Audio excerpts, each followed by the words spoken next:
ಎಲ್ಲರಿಗೂ ನಮಸ್ಕಾರ. ಎಲ್ಲರೂ ಹೇಗಿದ್ದೀರಾ? ಚೆನ್ನಾಗಿದ್ದೀರಾ ಅಂತ ಅನ್ಕೋತೀನಿ. ನಾನು ಕೂಡ ತುಂಬಾ ಚೆನ್ನಾಗಿದ್ದೀನಿ.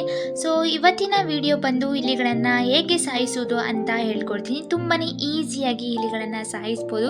ಅದಕ್ಕೆ 3ರಿಂದ 4 ಟಿಪ್ಸ್ಗಳನ್ನು ನಾನು ನಿಮ್ಮ ಜೊತೆಗೆ ಶೇರ್ ಮಾಡ್ತಾ ಇದ್ದೀನಿ. ಈ ವಿಡಿಯೋನ ಕೊನೆವರೆಗೂ ನೋಡಿ, ಎಲ್ಲೂ ಕೂಡ ಸ್ಕಿಪ್ ಮಾಡೋಕ್ಕೆ ಹೋಗಬೇಡಿ. ಹಾಗೆಯೇ ನಮ್ಮ ಊರಲ್ಲಿ ಅಂದರೆ ಹಳ್ಳಿ ಕಡೆಯಲ್ಲಿ ಮತ್ತು ಅಂಗಡಿಗಳಲ್ಲಿ ಇದನ್ನು ತುಂಬಾ ಯೂಸ್ ಮಾಡ್ತಾರೆ. ಇದರಿಂದ ತುಂಬ ಹೆಲ್ಪ್ ಆಗುತ್ತೆ. ಹಾಗೆಯೇ ಈ ಟಿಪ್ಸ್ಗಳನ್ನು ಫಾಲೋ ಮಾಡೋದ್ರಿಂದ ಇಲಿಗಳು ಸತ್ತು ಹೋಗುತ್ತೆ, ಮತ್ತೆ ನಿಮ್ಮ ಮನೆ ಕಡೆ ಬರೋದೇ ಇಲ್ಲ. ಹಾಗಾದರೆ ಬನ್ನಿ ಈ ಟಿಪ್ಸನ್ನು ಹೇಗೆ ಮಾಡೋದಂತ ಹೇಳ್ಕೊಡ್ತೀನಿ. ಮೊದಲನೇದಾಗಿ ಇದು ತುಂಬಾ ಸಿಂಪಲ್ ಆಗಿರುವಂತಹ ಟಿಪ್ಸು.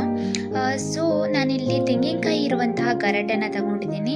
ಆಲ್ಮೋಸ್ಟ್ ಎಲ್ಲರಿಗೂ ಗೊತ್ತೇ ಇರ್ಬೋದು ಇಲಿಗಳಿಗೆ ಈ ತೆಂಗಿನಕಾಯಿ ಸ್ಮೆಲ್ ಅಂದರೆ ಎಷ್ಟು ಇಷ್ಟ ಅಂತ. ಸೊ ಅದನ್ನೇ ಬಳಸ್ಕೊಂಡು ನಾನಿವತ್ತು ಒಂದು ಟಿಪ್ಸನ್ನು ಹೇಳ್ಕೊಡ್ತಾ ಇದ್ದೀನಿ. ಸೊ ಇದನ್ನು ತೆಂಗಿನಕಾಯಿ ಇರುವಂತಹ ಗರಟೆನೇ ನೀವು ತಗೋಬೇಕು. ಒಂದು 50 ಗ್ರಾಮ್ ಆಗುವಷ್ಟು ನೆಲಗಡಲೆ ಅಂದರೆ ಕಡಲೆ ಬೀಜನ ನಾವು ತಗೋಬೇಕು. ಅದನ್ನು ಹುರ್ಕೊಂಡು ಪುಡಿ ಮಾಡಿ ನಾವು ಅದಕ್ಕೆ ಹಾಕೋಬೇಕು. ಇಲ್ಲ ಅಂತ ಅನ್ನೋದಾದರೆ ಒಂದು ಒಳ್ಳೆ ಸ್ಮೆಲ್ ಇರುವಂತಹ ಬಿಸ್ಕೆಟ್ನ ತಗೋಬೇಕು. ಅಂದರೆ ಗುಡ್ಡೆ ಬಿಸ್ಕೆಟ್ ಆಗಿರ್ಬೋದು, ಯಾವುದೇ ಥರದ ನಿಮಗೆ ಯಾವುದು ಚೆನ್ನಾಗಿ ಅನಿಸುತ್ತೆ ಅದನ್ನು ಬಿಸ್ಕೆಟ್ನ ತಗೊಂಡು ಪುಡಿ ಮಾಡಿ ಇದಕ್ಕೆ ಹಾಕೋಬೋದು. ನೆಕ್ಸ್ಟ್ ನಾನಿಲ್ಲಿ ವೈಟ್ ಸಿಮೆಂಟ್ನ 1 ಟೇಬಲ್ ಸ್ಪೂನ್ ಅಷ್ಟು ಬಳಸ್ತಾ ಇದ್ದೀನಿ.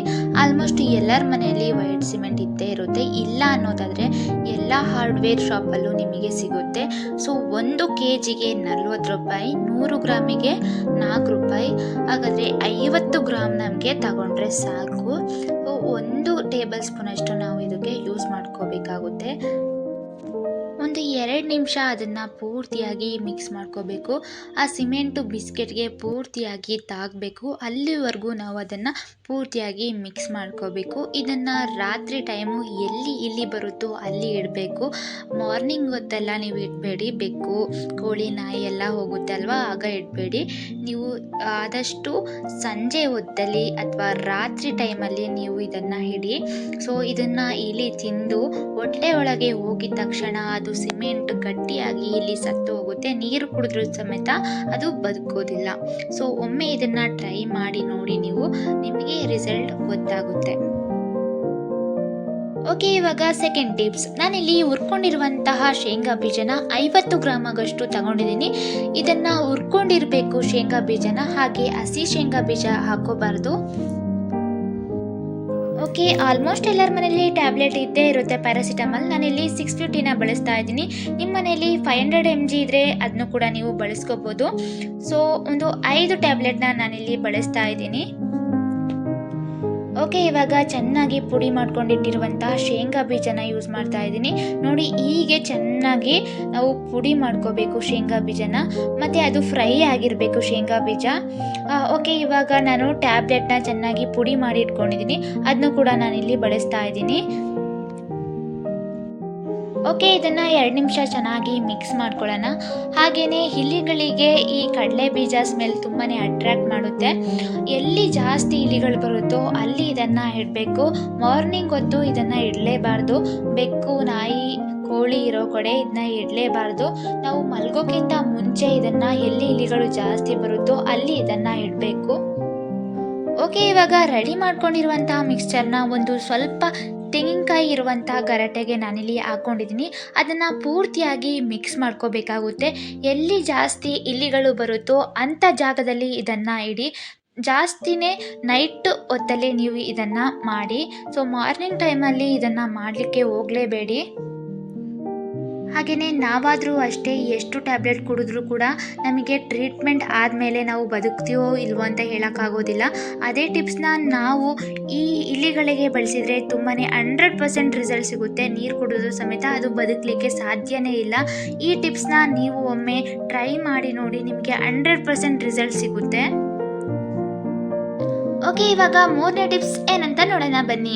ನಾನಿಲ್ಲಿ 3ರಿಂದ 4 ಬೆಳ್ಳುಳ್ಳಿನ ಜಜ್ಜಿ ಇಟ್ಕೊಂಡಿದ್ದೀನಿ. ಒಂದು 3ರಿಂದ 4 ಬೆಳ್ಳುಳ್ಳಿ ಹಾಕೊಂಡ್ರೆ ಸಾಕು. ಅದನ್ನು ಪೂರ್ತಿಯಾಗಿ ಜಜ್ಜಬೇಕು ಅಷ್ಟೇ. ಓಕೆ, ಇವಾಗ ನೆಕ್ಸ್ಟ್ ನಾನಿಲ್ಲಿ 1 ಲೋಟದಷ್ಟು ನೀರನ್ನ ಹಾಕೋತಾ ಇದ್ದೀನಿ. ಹಾಗೆಯೇ ಈ ಟಿಪ್ಸ್ ಬಂದು ಇಲಿಗಳಿಗೆ ಅಲ್ಲದೆ ಇದು ಹಲ್ಲಿಗಳು ಆಮೇಲೆ ಕಾಕ್ರೋಚ್ಗಳಿಗೆ ತುಂಬಾ ಹೆಲ್ಪ್ ಆಗುತ್ತೆ. ಸೊ ಅದನ್ನು ಸಾಯಿಸಲಿಕ್ಕೆ ಇದು ಬೆಸ್ಟ್ ಟಿಪ್ಸ್ ಅಂತಲೇ ಹೇಳ್ಬೋದು. ಇದು ಒಮ್ಮೆ ಟ್ರೈ ಮಾಡಿ ನೋಡಿ, ನಿಮಗೆ 100% ರಿಸಲ್ಟ್ ಸಿಗುತ್ತೆ. ಓಕೆ, ಇವಾಗ ನೆಕ್ಸ್ಟ್ ನಾನಿಲ್ಲಿ 1 ಟೇಬಲ್ ಸ್ಪೂನಷ್ಟು ಉಪ್ಪನ್ನ ಸೇರಿಸ್ತಾ ಇದ್ದೀನಿ. ನಿಮ್ಮ ಮನೇಲಿ ಕಲ್ಲುಪ್ಪು ಇಲ್ಲ ಅನ್ನೋದಾದರೆ ಪುಡಿ ಉಪ್ಪು ಕೂಡ ನೀವು ಬಳಸ್ಕೋಬೋದು. ಅದನ್ನು ಇವಾಗ ಚೆನ್ನಾಗಿ ಮಿಕ್ಸ್ ಮಾಡ್ಕೊಳ್ಳೋಣ. ನೆಕ್ಸ್ಟ್ ನಾನಿಲ್ಲಿ ಒಂದು ಪಾತ್ರೆಗೆ ಹಾಕೋತಾ ಇದ್ದೀನಿ.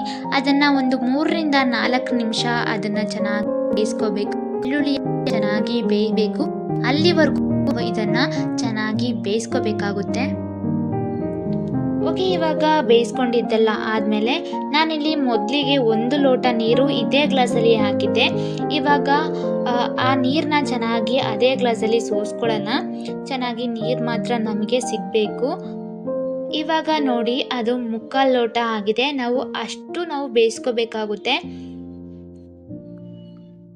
ಇವಾಗ ನಾನಿಲ್ಲಿ ನೆಕ್ಸ್ಟ್ ಡೆಟಾಯಿಲ್ನ ಯೂಸ್ ಮಾಡ್ತಾ ಇದ್ದೀನಿ. ಈ ಥರ ಚಿಕ್ಕ ಬಾಟ್ಲು ನೀವು ಮೆಡಿಕಲ್ ಅಥವಾ ಸ್ಟೋರ್ಗಳಲ್ಲಿ ನಿಮಗೆ ಸಿಗುತ್ತೆ. ಸೊ ನೀವು ಅಲ್ಲಿಂದ ಪರ್ಚೇಸ್ ಮಾಡ್ಬೋದು. ನಾನಿಲ್ಲಿ ಸ್ವಲ್ಪ ಡೆಟಾಯಿಲ್ನ ನಾನಿಲ್ಲಿ ಹಾಕೋತಾ ಇದ್ದೀನಿ. ಸೊ ಡೆಟಾಯಿಲ್ ಹಾಕೋದ್ರಿಂದ ಅದು ಪವರ್ ಜಾಸ್ತಿ ಆಗುತ್ತೆ. ಸೊ ನಾವು ಬೇಯಿಸ್ಬೇಕಾದ್ರೂ ಕೂಡ ತುಂಬ ಹೊತ್ತು ಬೇಯಿಸ್ಬೇಕು, ಆವಾಗಲೇ ಅದ್ರ ಪವರ್ ಜಾಸ್ತಿ ಆಗೋದು. ನೆಕ್ಸ್ಟ್ ನಾನಿಲ್ಲಿ ಒಂದು ಸ್ಪ್ರೇ ಬಾಟಲ್ನ ಬಳಸ್ತಾ ಇದ್ದೀನಿ. ನಿಮ್ಮ ಮನೇಲಿ ಯಾವ ಸ್ಪ್ರೇ ಬಾಟಲ್ ಇದೆಯೋ ಅದನ್ನೇ ನೀವು ಬಳಸಿ. ಇಲ್ಲ ಅನ್ನೋದಾದರೆ ಹೊರಗಡೆ ಸ್ಪ್ರೇ ಬಾಟಲ್ ಸಿಗುತ್ತೆ ಮಾರ್ಕೆಟಲ್ಲಿ, ಅದನ್ನು ಕೂಡ ನೀವು ಪರ್ಚೇಸ್ ಮಾಡ್ಬೋದು. ಇಲ್ಲ ಅನ್ನೋದಾದರೆ ಖಾಲಿ ಜ್ಯೂಸ್ ಬಾಟಲ್ ಸಿಗುತ್ತಲ್ಲ, ಅದಕ್ಕೆ ನೀವು ಚಿಕ್ಕದಾಗಿ ಹೋಲ್ ಮಾಡಿ ಅದರಲ್ಲಿ ಕೂಡ ನೀವು ಸ್ಪ್ರೇ ಮಾಡ್ಕೋಬೋದು. ಎಲ್ಲಿ ನಿಮ್ಮ ಮನೇಲಿ ಹಲ್ಲಿಗಳು ಜಾಸ್ತಿ ಇರ್ತವೋ ಅಥವಾ ಕಾಕ್ರೋಚ್ಗಳು ಜಾಸ್ತಿ ಇರ್ತವೋ ಅಲ್ಲಿ ಇದನ್ನು ಸ್ಪ್ರೇ ಮಾಡಿ ಮತ್ತೆ ನಿಮ್ಮ ಮನೆ ಕಡೆ ಬರೋದೇ ಇಲ್ಲ. ಈ ಥರ ವಾರಕ್ಕೆ 2 ಬಾರಿ ಈ ಥರ ಸ್ಪ್ರೇ ಮಾಡ್ತಾನೆ ಇರಿ. ನಿಮ್ಮ ಮನೆಯಲ್ಲಿ ಮತ್ತೆ ಹಲ್ಲಿಗಳು ಆಗಲಿ ಕಾಕ್ರೋಚ್ ಆಗಲಿ ಇಲಿಗಳಾಗಲಿ ಬರೋದೇ ಇಲ್ಲ. ಹಾಗೆಯೇ ನಾನು ಹೇಳ್ಕೊಟ್ಟಿರುವಂಥ ರೆಮಿಡಿನ ಖಂಡಿತ ನೀವು ಟ್ರೈ ಮಾಡಿ. 100% ನಿಮಗೆ ರಿಸಲ್ಟ್ ಸಿಗುತ್ತೆ. ಯಾಕಂದರೆ ನಾನು ಕೂಡ ಮನೇಲಿ ಇದನ್ನು ಟ್ರೈ ಮಾಡಿದ್ದೆ, ನನಗೆ 100% ರಿಸಲ್ಟ್ ಸಿಕ್ಕಿದೆ. ನೀವು ಕೂಡ ಟ್ರೈ ಮಾಡಿ ಅಂತ ಹೇಳ್ತೀನಿ. ಹಾಗೆಯೇ ನಿಮ್ಮ ಮನೇಲಿ ಆಗಿರ್ಬೋದು, ಅಂಗಡಿಗಳಲ್ಲಿ ಆಗಿರ್ಬೋದು, ಅಥವಾ ನೀವು ತರಕಾರಿ ಹಣ್ಣು ಯಾವುದಾದ್ರೂ ಬೆಳೆಸಿದ್ರೆ ಅಲ್ಲಿ ಕೂಡ ಇಲಿ ಬಂದು ಕಾಟ ಕೊಡ್ತಾ ಇದ್ದರೆ ಈ ಥರ ರೆಮಿಡಿನ ನೀವು ಟ್ರೈ ಮಾಡಿ ನೋಡಿ. ಪಕ್ಕಾ ನಿಮಗೆ 100% ವರ್ಕ್ ಆಗುತ್ತೆ. ನಿಮಗೆ ಖಂಡಿತ ನೀವು ನನಗೆ ಕಮೆಂಟ್ ಮಾಡಿ ಯಾವ ರೀತಿ ವರ್ಕ್ ಆಗಿದೆ ಅಂತ. ಸೊ ನನ್ನ ಚಾನಲ್ ನಿಮಗೆ ಇಷ್ಟ ಆಗಿದ್ರೆ ಲೈಕ್ ಮಾಡಿ, ಕಮೆಂಟ್ ಮಾಡಿ, ಸಬ್ಸ್ಕ್ರೈಬ್ ಮಾಡಿ. ಮತ್ತೆ ಸಿಗ್ತೀನಿ. ಟೇಕ್ ಕೇರ್, ಬಾಯ್ ಬಾಯ್.